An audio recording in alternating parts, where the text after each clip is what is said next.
Hey guys, Bluebridge here, and first of all, I'm going to be talking about our game against Fulham and the situation with Nicholas Jackson. So, let's go.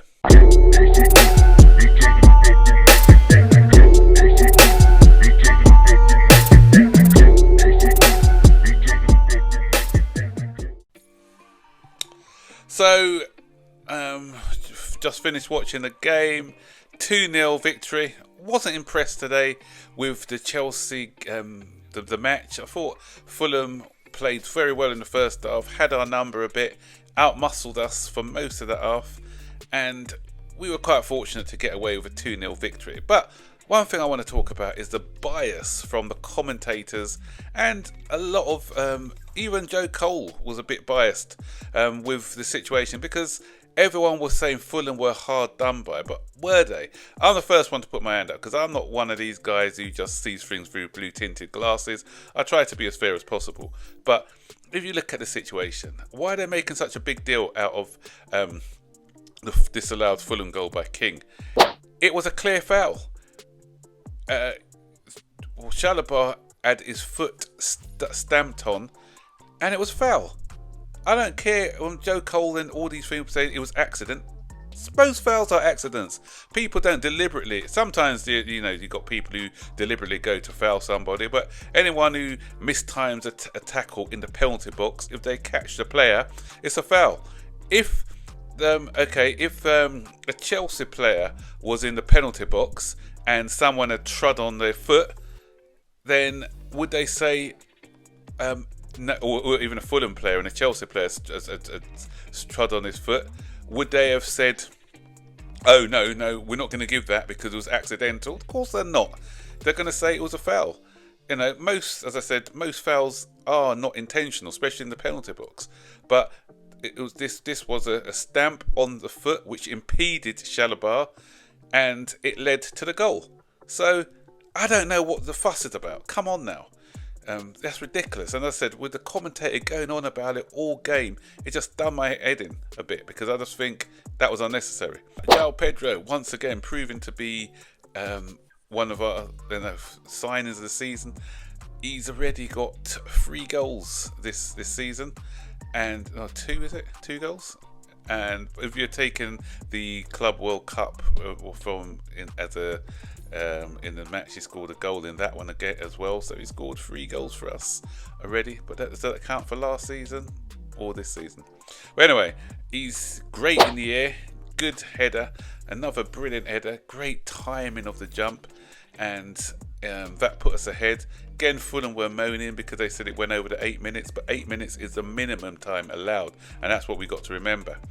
And most referees don't blow up if there's another corner anyway. They allow the corner to take place before blowing their whistle. So, and then obviously there's a bit of controversy with the second goal as well. And again, first of all they were saying João Pedro with a handball, but okay, João Pedro jumped up. I think it was Bassi or someone kicked the ball straight at his hand as he was coming down. So that's different, because he was in close proximity to the player, and everyone knows the rules now. If a striker unintentionally handles a ball, it's not, and he doesn't score the goal, then the goal's allowed, and that's the rules. That rule was changed last season, so everyone knows that rule. And then they're having a go at the penalty. Okay, he jumped up, but his hand was in an unnatural position. His hand was outstretched as he jumped, and it was the proximity was different from the João Pedro one, where João Pedro was right next to Bassi, Shalabar, and who's a Fulham player who handled it. The distance was quite a bit bigger, so it was Sessignon, wasn't it? So there's nothing to, I don't know, there's nothing to discuss for any of those. And if it had happened on the other side, if it was Chelsea who were on the end of these decisions, then I wouldn't be complaining about them neither, because there's nothing to complain about. Everything was within the rules of the game. So for the right, I could understand rival fans having a go, but for commentators, I don't see this same energy when Chelsea players get hard done by, which we got hard done by a lot last season. Okay, are we going to talk about the goal that Fulham scored against us last season when Pedro Neto was hit in the face? He had a head injury, the referee didn't blow, and Fulham benefited from that. I don't see their manager moaning about that when they benefited from that. So it swings and roundabout, guys. And as I said, there's nothing wrong with our goals. Just having a look at the rest of the game, I thought Enzo Fernandez was disappointing today. The only bright spots, Cucurella, brilliant as usual. I thought João Pedro was good. Neto wasn't so good. Esteval showed moments of magic, could have scored a goal. Neto stopped it from being 3 or 4. The only thing with João Pedro was the one-on-one where he tried to round the goalkeeper. I think if he tried to lift it over the keeper who had already committed himself, then he'd have had a better chance of scoring, but that's kind of nitpicking. But anyway, 2-0. Defence played pretty well, actually, I thought, and they snuffed out most of the Fulham dangers. So anyway, then we had the injury to Delap, who pulled a hamstring. Apparently he's going to be out for 6 to 8 weeks. And this is where my other story comes in with Nicholas Jackson. And a lot of our own fans are moaning about, the fact that the club has treated him poorly and everything else. I'd expect that from other people, not from our own fans. You've got to understand the situation. And I'm not being... some people are probably saying that I'm being cold and I'm not being compassionate towards a player. But listen, this is a professional game. And, he was going to be third choice striker. He was given the option, do you want to stay and be third choice striker or do you want to try something new? So obviously he's decided to go and play for Bayern Munich. And the first thing I got to say, let me tackle Bayern Munich. Bayern Munich, if they had put up the money, put up the cash, he would already be in the Bayern shirt, holding up the scarf and signing his documents. Had they bid 60, 70 million pounds for him, he would already be there. But Bayern have only got themselves to blame. So having a loan with no obligation, apparently it was an option for 80 million, I'm hearing, of a 15 million euro loan fee. So it serves you right, because you try to get him on the cheap, now you don't get him at all. So that's your issue, not ours. So on the Jackson front, I can understand his disappointment, but as a professional, he needs to understand that the situation has changed. Delap's injury has changed everything. We've only got 2 more days now to try and get someone in the window, and clubs are going to know we're desperate. We already know that we probably won't be able to register this other guy for the Champions League, because trying to get another striker this late in the day is going to put us over our financial fair play balance sheet when it comes to UEFA, and we won't be able to register him. So Jackson needs to understand it's not great for him. I understand, but that's the way it goes. But that's something Chelsea got lucky here. Okay, I'm not sure what state of mind Jackson's going to be in when he comes back to play, but Chelsea got lucky, because me and a few others have said going in with just 2 strikers when we've got Champions League football is a little bit of a gamble.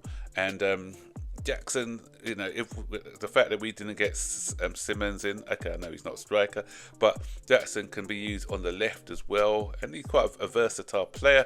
So I think we should have just kept him in the squad instead of going for this Buonanotte guy from Brighton. I don't know why we're going to be buying him. Doesn't make any sense to me. But so I'd have tried to sweeten Jackson, get him to stay, and we got injuries.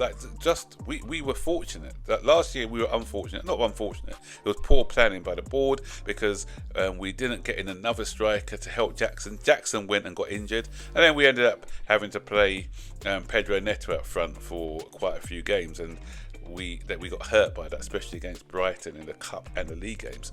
But this time with 6 to 8 weeks, we can't just go in with João Pedro. And João Pedro was feeling his calf towards the end of the game. So again, his injury record hasn't been the best when it was at Brighton. So we could have been in a situation we had no strikers. So Hopefully that's a lesson for the club where we just got away with it. Because had that injury happened just after the transfer window is shut, then we'll be in serious trouble. But this time it's just before, so that's why we've had to recall Jackson. So, I for one think the club acted okay. I don't think, they acted in a bad way. It's just the way that circumstances are that he had to come back. So I'm not getting emotional over it. The last thing before I go, Garnacho has been announced as a new Chelsea player today, but I didn't like his attitude. And what I mean by that is we saw him at the game, and rather than being engrossed in the game, watching his teammates play, seeing the tactics, he was on his phone texting away. That doesn't bode well for me. So I'm hoping that that's just, for me, optics are everything. And we already know that a lot of our fan base doesn't want him because they say that he's got a bit of a reputation, and this didn't do anything to enhance his reputation. Just seeing him on the phone, disinterested in the game, and maybe that's the shot that the camera had. I'm not sure whether he was doing that throughout the game, but when they did pick out on him, I saw the camera went over to him, panned in on him. He was on his phone. For me, doesn't look good. But what do you think, guys? What do you think about the whole situation? What do you think about the match? Happy with the match? What do you think about this Nicholas Jackson thing? Do you think the club are a bit wrong in calling him back, or do you understand the reasons why? And what do you think of this Garnacho telephone gate business? Stick it all in the comment section below. Don't forget, like, subscribe, turn on all post notifications so you're notified every time I make a new video. So take care. Bye bye.